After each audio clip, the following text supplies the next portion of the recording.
जय श्री कृष्णा। आप सभी का दिन शुभ और मंगलमय हो। आज जेठ मास का दूसरा दिन है। आज दिनांक है 3 मई और दिन है रविवार। और आज जेठ मास के कृष्ण पक्ष की द्वितीय तिथि सुबह 12:51 से शुरू होगी। पूरा दिन द्वितीय तिथि रहेगी और सोमवार को सुबह 3:02 पर द्वितीय तिथि का समापन होगा। सूर्योदय होगा सुबह 5:56 पर और सूर्यास्त होगा शाम 6:51 पर। और आज नारद जयंती भी है। तो आइए आज की कथा का शुभारंभ करते हैं देव ऋषि नारद से जुड़ी इस कथा से। एक बार देव ऋषि नारद जी पृथ्वी लोक का भ्रमण कर रहे थे। तब उन्हें उनके एक खास भगत जो कि नगर के एक सेठ थे, उन्होंने याद किया। अच्छी सेवा सत्कार के बाद सेठ जी ने नारद जी से प्रार्थना की कि हे देव ऋषि, आप ऐसा कोई आशीर्वाद दीजिए कि कम से कम एक संतान तो मेरी हो जाए। नारद जी ने कहा, तुम लोग चिंता मत करो, मैं अभी भी नारायण भगवान से मिलने जा रहा हूँ। तब तक मैं तुम्हारी प्रार्थना पहुँचा दूंगा और वे अवश्य ही कुछ ना कुछ करेंगे। सेठ जी से ऐसा कहकर देव ऋषि नारद बैकुंठ चले गए विष्णु भगवान से मिलने के लिए। सेठ जी की सारी व्यथा भगवान को बताई। भगवान सुनकर बोले, हे देव ऋषि, उनके भाग्य में तो संतान सुख है ही नहीं, इसलिए कुछ भी नहीं हो सकता। उसके कुछ समय बाद देव ऋषि नारद जी ने एक दिए में तेल ऊपर तक भरा और अपनी हथेली पर सजाया और पूरे विश्व की यात्रा की। अपनी निर्विघ्न यात्रा का समापन उन्होंने बैकुंठ लोक आकर ही संपन्न किया। इस पूरी प्रक्रिया में देव ऋषि को बड़ा घमंड हो गया कि उससे ज़्यादा ध्यानी और विष्णु भगत और कोई है ही नहीं। अपने इसी घमंड में देव ऋषि नारद पुनः पृथ्वी लोक पर आए और उन्हीं सेठ जी के घर पहुँचे। इस दौरान सेठ जी के घर में छोटे छोटे 4 बच्चे घूम रहे थे। यह देखकर नारद जी ने जानना चाहा कि यह संतान किसकी है, तो सेठ जी बोले, आपकी है। नारद जी इस बात से प्रसन्न नहीं थे। उन्होंने कहा, क्या बात है, क्या मजाक कर रही हो, साफ साफ बताओ। सेठ जी ने कहा, एक साधु एक दिन घर के सामने से गुजर रहा था और बोल रहा था कि 1 रोटी दो तो 1 बेटा, 4 रोटी दो तो 4 बेटे। मैंने उन्हें 4 रोटी खिलाई और कुछ समय के बाद मेरे यहाँ 4 पुत्र पैदा हुए। देव ऋषि नारद जी सुनकर आग बबूला हो गए और श्री विष्णु भगवान जी के पास पहुँचने के लिए बैकुंठ लोक वापस जा पहुँचे। देव ऋषि नारद जी को देखते ही भगवान अत्यंत पीड़ा से कराहने लगे। उन्होंने नारद जी से कहा, देव ऋषि, मेरे पेट में भयंकर रोग हो गया है और मुझे जो व्यक्ति अपने हृदय से लहू निकाल कर देगा उसी से मुझे आराम होगा। भगवान की बात सुनकर देव ऋषि नारद उल्टे पांव लौटे और पूरे संसार भर में भ्रमण करके श्री विष्णु भगवान की व्यथा सुनाई और सभी से कहने लगे कि कोई भगत ऐसा है जो अपने हृदय से लहू निकाल कर दे दे, उसी से भगवान को आराम होगा। लेकिन पूरे संसार भर में कोई भी ऐसा व्यक्ति तैयार नहीं हुआ। जब नारद जी ने यही बात एक साधु को बताई तो वह सुनकर बड़ा प्रसन्न हुआ। उसने कहा, छुरा दो, और उसने छुरा लेकर एकदम अपने सीने में भोंक दिया और बोला, मेरे प्रभु की पीड़ा अगर मेरे लहू से ठीक हो सकती है तो मैं उन्हें अभी अपना दिल निकाल कर देता हूँ। ऐसा कहकर जैसे ही साधु ने छुरा अपने हाथ में लेकर अपने सीने में घोंपना चाहा, तभी श्री हरि विष्णु प्रकट हो गए और बोले, जो व्यक्ति मेरे लिए अपने प्राणों को त्याग कर सकता है, अपनी जान दे सकता है, किसी व्यक्ति के 4 पुत्र दे सकता है। साथ ही नारद जी से यह भी कहा कि हे देव ऋषि, तुम तो सर्वगुण संपन्न ऋषि हो, तुम चाहते तो सेठ जी को पुत्र दे सकते थे। नारद जी को अब अपने घमंड पर बड़ा पछतावा हुआ और वे श्री नारायण भगवान से स्व मांगते हुए भगवान के साथ ही बैकुंठ लोक को चले गए। देव ऋषि नारद जी ब्रह्मा जी के 6 मानस पुत्रों में से 6ठे पुत्र हैं और उन्होंने बड़ी कठिन तपस्या से देव ऋषि नारद का पद प्राप्त किया है। यह भगवान विष्णु के अनंत भक्तों में से एक माने जाते हैं। देव ऋषि नारद धर्म के प्रचार और लोक कल्याण हेतु सदैव प्रयत्नशील रहते हैं। शास्त्रों में उन्हें भगवान का मन कहा गया है। इसी कारण सभी युगों में, सभी लोकों में, समस्त विद्याओं में, समाज के सभी वर्गों में देवऋषि नारद जी का सदा से एक महत्वपूर्ण स्थान रहा है। केवल देवताओं ने ही नहीं बल्कि दानवों ने भी उन्हें सदैव आदर दिया है। समय समय पर सभी ने उन्हें परामर्श भी लिया है। श्रीमद् भागवत गीता में 10वें अध्याय के 26वें श्लोक में स्वयं भगवान श्री कृष्ण ने उनकी महत्ता को स्वीकार करते हुए कहा है, देवऋषि नाम च नारद, अर्थात देवऋषियों में मैं नारद हूँ। आजकल धार्मिक चलचित्रों और धारावाहिकों में देवऋषि नारद जी का जैसा चरित्र हो रहा है वह देवऋषि की महानता के सामने एकदम बोना है और एकदम विपरीत है। नारद जी के पात्र को जिस प्रकार से प्रस्तुत किया जा रहा है उससे आम आदमी में उसकी छवि लड़ाई झगड़ा करवाने वाले व्यक्ति की अथवा विदूषक की बन गई है कि उसे उनके प्रकांड पांडित्य और विराट व्यक्तित्व के प्रति सरासर अन्याय है। नारद जी का उपहास उड़ाने वाले श्री हरि के इस अंशावतार की अवमानना के दोषी कहे जाते हैं और भगवान की अधिकांश लीलाओं में देवऋषि नारद की अनन्य सहयोगी बने हैं। ये भगवान के पारदर्श होने के साथ साथ देवताओं के प्रवक्ता भी हैं और नारद जी सही मायनों में देवऋषि हैं। इसी कारण से कभी भी कोई भी लीला दिखानी हो, जैसे इस कहानी में आपको बताया गया है देवऋषि नारद जी के घमंड को तोड़ने की कहानी, तो यह सब भगवान की लीला के कारण ही हुआ है, क्योंकि भगवान देवऋषि नारद जी के माध्यम से सभी लोगों को संदेश देना चाहते थे कि हमें घमंड नहीं करना चाहिए। तो यह थी देवऋषि नारद की कहानी। आइए अब हर दिन की तरह सबसे पहले सुनते हैं सीता नित्यनेम की कहानी। और क्योंकि आज रविवार का दिन है, अन्य सभी मासों में की गई पूजा से कहीं अधिक पुण्य फल जेठ मास में पड़ने वाले रविवार को होती है। इसलिए आज के दिन जो भगत सच्चे मन से श्री आदित्य हृदय स्तोत्र का पाठ करता अथवा सुनता है उस पर सूर्यदेव की कृपा सदैव बनी रहती। इसलिए आज हम श्री आदित्य हृदय स्तोत्र का हिंदी अनुवाद भी सुनेंगे। फिर सुनेंगे आज के महात्म की कथाएं। यह कहानी सीता माता कहती थी और भगवान श्री राम सुना करते थे। एक दिन भगवान को किसी काम से बाहर जाना पड़ गया तो सीता माता कहने लगी, प्रभु मेरा तो 12 वर्ष का नित्यनेम है और अब आप बाहर जाएंगे तो मैं अपनी कहानी किसी सुनाऊंगी। तब भगवान श्री राम जी कहने लगे कि तुम कुएं की पाल पर जाकर बैठ जाना और वहाँ जो औरतें पानी भरने आएंगी उन्हें अपनी कहानी सुना देना। सीता माता भगवान के कहे अनुसार कुएं की पाल पर जाकर बैठ गई। तभी एक स्त्री आई जिसमें रेशम की जड़ी की साड़ी पहन रखी थी और सोने का घड़ा ले रखा था। सीता माता ने उसे देखा तो कहने लगी कि बहन मेरा 12 वर्ष का नित्यनेम सुन लो। तब वह स्त्री बोली, मैं तुम्हारा नित्यनेम सुनूंगी तो मुझे तो घर जाने में देर हो जाएगी, फिर मेरी सास मुझसे लड़ेगी। मुझसे कहानी नहीं सुनी, उससे कहानी नहीं सुनी और चली गई। पर जाते ही उसकी रेशम जरी की साड़ी फट गई, सोने का घड़ा मिट्टी के घड़े में बदल गया। यह देखकर सास माँ ने पूछा, अरे बहू यह किसका दोष अपने सिर ले आई? तब बहू ने कहा कि माँ जी कुएं पर एक औरत बैठी थी, उसने कहानी सुनने के लिए कहा लेकिन मैंने नहीं सुनी, जिसका यह फल मुझे मिला है। अब बहू की बात सुनकर अगले दिन वही साड़ी और घड़ा लेकर सास कुएं की बाल पर जाकर बैठ गई। सास को वहीं पर सीता माता बैठी मिली तो सीता माता ने उससे भी कहा कि बहन मेरी कहानी सुन लीजिए। सास बोली कि एक बार छोड़ो, मैं 4 बार कहानी सुन लूँ। तब सीता माता ने कहना शुरू किया, राम आए लक्ष्मण आए, देश के पुजारी आए, नित नेम का नेम लाए, आओ राम बैठो राम, तपी रसोई जिमो राम, माखन मिश्री खाओ राम, दूध बतासा पियो राम, सूत के पाल का माठो राम, साल दुसाला ओढ़ो राम, शाल दुसाला ओढ़ो राम, राम जब मैं बोलूँ रामे राम, जब मैं बोलूँ रामे राम। राम समारे सबके काम, खाली घर भंडार भरेंगे, सबका बेड़ा पार करेंगे, श्री राम जय जय राम। सास बोली कि बहन कहानी तो बहुत अच्छी लगी। कहानी सुनकर सास घर चली गई और उसकी वह साड़ी फिर से रेशम जड़ी की साड़ी बनकर और मिट्टी का घड़ा भी सोने के घड़े में बदल गया।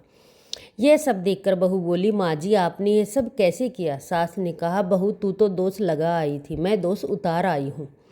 बहू ने हैरान होकर फिर पूछा कि माँ जी तो कुएं वाली स्त्री कौन है? सास बोली, वो तो साक्षात सीता माता थी। वो पुराने से नए कर देती है, खाली घर में भंडार भर देती है। यह लक्ष्मी जी का वास घर में कर देती है, व्यक्ति को जो भी इच्छा हो उसे पूरा कर देती है। तब बहू बोली, माँ जी फिर तो ऐसी कहानी मुझे भी सुना दीजिए। सास बोली कि ठीक है, तू भी सुन ले। फिर सास ने कहानी कहनी शुरू की। राम आए, लक्ष्मण आए, देश के पुजारी आए, नित नेम का नेम लाए। आओ राम, बैठो राम, तपी रसोई जीमो राम, माखन मिश्री खाओ राम, दूध बतासा जीमो राम, सूत के पालना मोठो राम, शाल दुशाला पोठो राम, शाल दुशाला ओडो राम। जब मैं बोलूँ रामे राम, राम समारे सबके काम, खाली घर भंडार भरेंगे, सबका बेड़ा पार करेंगे। श्री राम जय जय राम। कहानी सुनकर बहू बोली, माँ जी कहानी तो बहुत अच्छी है। सास ने कहा, ठीक है, अब तो हम कहानी को रोज कहेंगे। अब सास बहू सवेरे उठती, नहाती धोती और पूजा करने के बाद नित नेम की सीता माता की कहानी कहती। एक दिन उनके यहाँ पड़ोसन की एक औरत आई और बोली, बहन जरा सी आँच तो दे। वो बोली कि आँच तो अभी तक जलाई नहीं है। पड़ोसन ने पूछा, फिर तुम 4 बजे उठकर क्या करती हो? उन्होंने बताया कि हम सुबह 4 बजे उठकर पूजा करते हैं, फिर सीता माता के नित नेम की कहानी कहते हैं। पड़ोसन ने उसकी बात सुनकर फिर पूछा, सीता माता की कहानी कहने से तुम्हें क्या मिला? तब वे बोली कि इसकी कहानी कहने से घर में भंडार भर गए, सारे काम सिद्ध हो जाते हैं, मन की इच्छाएं पूरी हो जाती हैं। पड़ोसन बोली, बहन फिर तो मुझे भी यह कहानी सुना दो।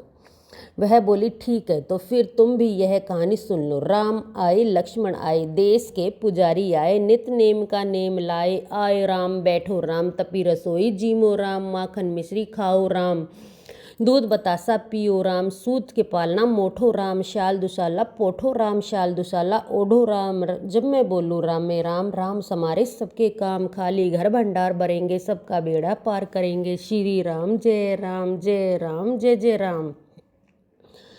कहानी सुनने के बाद पड़ोसन कहने लगी, बहन कहानी तो बहुत अच्छी लगी। अब वह पड़ोसन भी नित नेम सीता माता की कहानी कहने लगी। कहानी कहने करने से सीता माता ने पड़ोसन के भी घर भंडार भर दिए और पूरे मोहल्ले में नित नेम की कथा चल पड़ी और हर किसी की मनोकामना सीता माता की कृपा से पूरी होने लगी। हे सीता माता, हे जानकी माता, जैसे आपने सबके भंडार भरे, वैसे ही हम सबके भी भंडार भरना। कहानी कहने वाले के, सुनने वाले के और हुकारा भरने वाले के भी सभी प्रेम से बोलिए, सीता माता की जय, रामचंद्र भगवान की जय। सूर्य भगवान की। हिंदू धर्म में हर दिन का महत्व होता है। रविवार का दिन सूर्य देव को समर्पित है। इस दिन लोग सूर्य देव की पूजा करते हैं और उन्हें अर्घ देते हैं। अगर रविवार के दिन व्रत किया जाए और सच्चे मन से आराधना की जाए तो व्यक्ति की मनोकामना पूरी होती। तो आइए सुनते हैं रविवार व्रत कथा। प्राचीन काल की बात है। एक नगर में एक बुढ़िया रहती थी। वह हर रविवार को सूर्योदय से पहले उठकर स्नान आदि करके घर के आंगन को गाय के गोबर से लीपकर स्वच्छ करती थी। उसके बाद वह सूर्य देव को अर्घ देकर पूजा अर्चना करती थी और फिर भोजन तैयार कर सूर्य भगवान को भोग लगाकर स्वयं भोजन करती थी। सूर्य देव उस बुढ़िया से बेहद प्रसन्न थे। उनकी कृपा से उसे किसी भी प्रकार की चिंता और कष्ट नहीं था। धीरे धीरे उसका घर धन धान्य से भरता गया। उस बुढ़िया को खुश देखकर उसकी पड़ोसन उससे जलने लगी। बुढ़िया के पास गाय नहीं थी, इसलिए रविवार को घर लीपने के लिए वह पड़ोसन के आंगन में बंधी गाय का गोबर लाती थी। पड़ोसन ने ईर्ष्या में आकर अपनी गाय को घर के भीतर बांध लिया, जिस कारण बुढ़िया को रविवार को गोबर नहीं मिला और बुढ़िया अपना आंगन नहीं लीप सकी। आंगन ना लीपने के कारण उसने न भोजन बनाया, न ही सूर्य देव को भोग लगाया और स्वयं भी भोजन नहीं किया। फिर सूर्यास्त के बाद भूखी प्यासी ही सो गई। इस प्रकार उसने निराहार व्रत किया। सूर्यदेव ये सब कुछ देख रहे थे। बुढ़िया की भक्ति से प्रसन्न होकर उसी रात सूर्यदेव ने अपने सौपन में उसे दर्शन दिए और इच्छा पूर्ण करने वाली गाय देने का वरदान दिया। अगले दिन जब वह सोकर उठी तो उसने देखा कि उसके आंगन में एक सुंदर गाय और एक बछड़ा बंधा था। बुढ़िया गाय को देखकर हैरान रह गई। उसने गाय को चारा खिलाया। वहीं ये सब देखकर उसकी पड़ोसन और अधिक जलने लगी। जैसे ही गाय ने सोने का गोबर किया तो पड़ोसन की आंखें फटी की फटी रह गई। फिर उसने तुरंत सोने का गोबर उठाया और अपने घर ले गई और अपनी गाय का गोबर वहां रखा। कई दिनों तक बुढ़िया को सोने के गोबर के बारे में कुछ पता नहीं चला। ऐसे में बुढ़िया पहले की ही तरह सूर्य देव का व्रत करती रही और कथा सुनती रही। पड़ोसन की चालाकी देखकर एक दिन सूर्य देव ने तेज आंधी चला दी, जिससे बुढ़िया ने अपनी गाय को अंदर बांध लिया। अगले दिन जब बुढ़िया उठी तो उसने सोने का गोबर देखा। तब उसे बेहद आश्चर्य हुआ। उस दिन के बाद बुढ़िया गाय को घर के भीतर बांधने लगी। सोने के गोबर से बुढ़िया कुछ ही दिन में बहुत धनी हो गई। उस बुढ़िया के धनी होने से पड़ोसन बुरी तरह जल भूनकर राख हो गई और उसने अपने पति को समझा बुझाकर उसे नगर के राजा के पास भेज दिया। सुंदर गाय को देखकर राजा बहुत खुश हुआ। सुबह जब राजा ने सोने का गोबर देखा तो उसके आश्चर्य का ठिकाना न रहा। उधर सूर्य भगवान को भूखी प्यासी बुढ़िया को इस तरह प्रार्थना करते देख उस पर बहुत करुणा आई। उसी रात सूर्य भगवान ने राजा को सौपन में कहा, राजन, बुढ़िया की गाय व बछड़ा तुरंत लौटा दो, नहीं तो तुम पर विपत्तियों का पहाड़ टूट पड़ेगा, तुम्हारा महल नष्ट हो जाएगा। सूर्य भगवान के सौपन से बुरी तरह भयभीत राजा ने प्रातः उठते गाय और बछड़ा बुढ़िया को लौटा दिया। राजा ने बहुत सा धन देकर बुढ़िया से अपनी गलती के लिए क्षमा मांगी। राजा ने पड़ोसन और उसके पति को उसकी इस दुष्टता के लिए दंड दिया। फिर राजा ने पूरे राज्य में घोषणा कराई कि सभी स्त्री पुरुष रविवार का व्रत किया करें। रविवार का व्रत करने से सभी लोगों के धन धान्य से भर गए। राज्य में चारों ओर खुशहाली छा गई। बोलिए सूर्य भगवान की जय। अब सुनिए रविवार की दूसरी कथा। प्राचीन समय की बात है। एक छोटे से गांव में एक गरीब ब्राह्मण अपने परिवार के साथ रहता था। वह हर समय ईश्वर की भक्ति में रत रहता, लेकिन उसकी गरीबी और जीवन की कठिनाइयां उसे परेशान करती थी। उसकी पत्नी और बच्चे भी परेशान थे, क्योंकि वे कई वर्षों से दरिद्रता से जूझ रहे थे।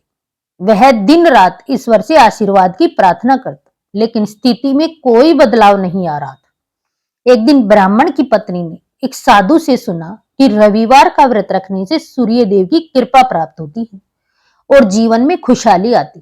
तब ब्राह्मणी ने निश्चय किया कि वह रविवार को सूर्य मंत्र का जाप और सूर्य देव की पूजा करेगी। उसने अपने पति से भी इस व्रत रखने का आग्रह किया और ब्राह्मण ने इसे स्वीकार किया। ब्राह्मण और उसकी पत्नी ने पूरे श्रद्धा भाव से रविवार के दिन सूर्य देव की पूजा शुरू की।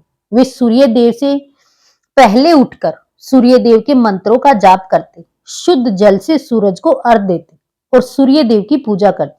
ब्राह्मणी हर रविवार उपवास रखती और सूर्य देव से समृद्धि और स्वास्थ्य की कामना करती। कुछ दिन बाद ब्राह्मण और उसकी पत्नी की मेहनत और भक्ति का फल मिलने लगा।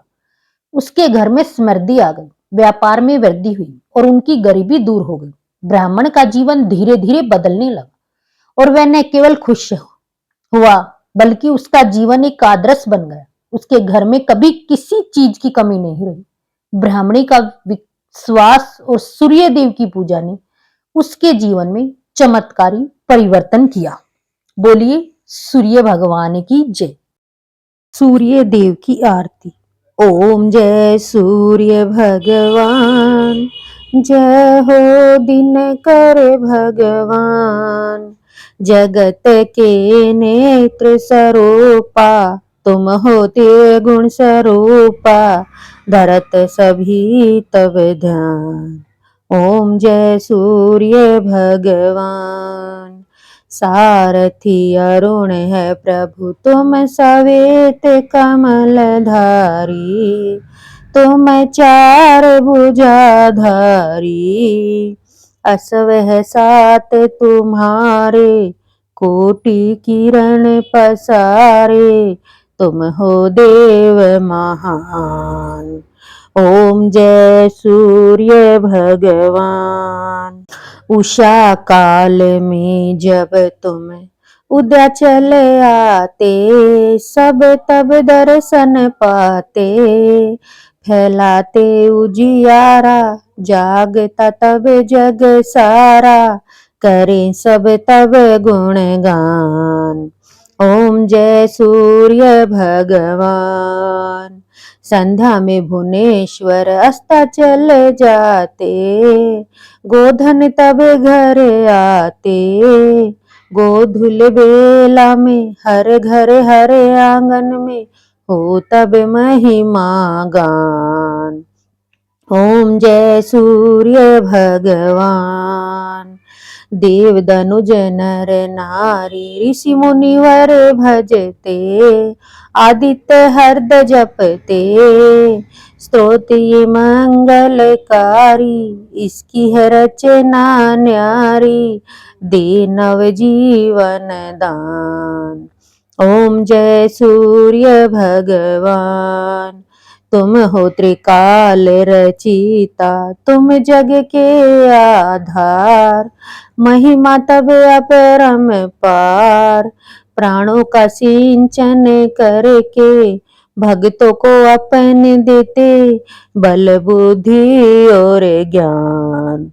ओम जय सूर्य भगवान। भूचर जलचर खेचर सबके हो प्राण तुम ही, सब जीवों के प्राण तुम ही, वेद पुराण बखाने, धर्म सभी तुम्हें माने, तुम ही सर्वशक्तिमान।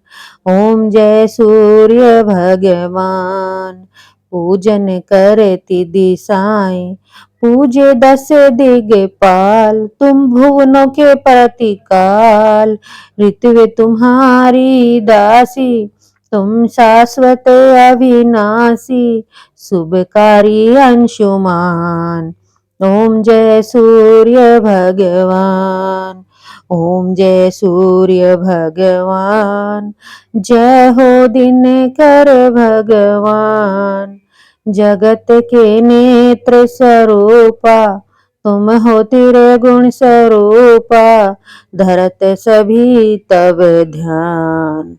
ओम जय सूर्य भगवान। ओम जय सूर्य भगवान।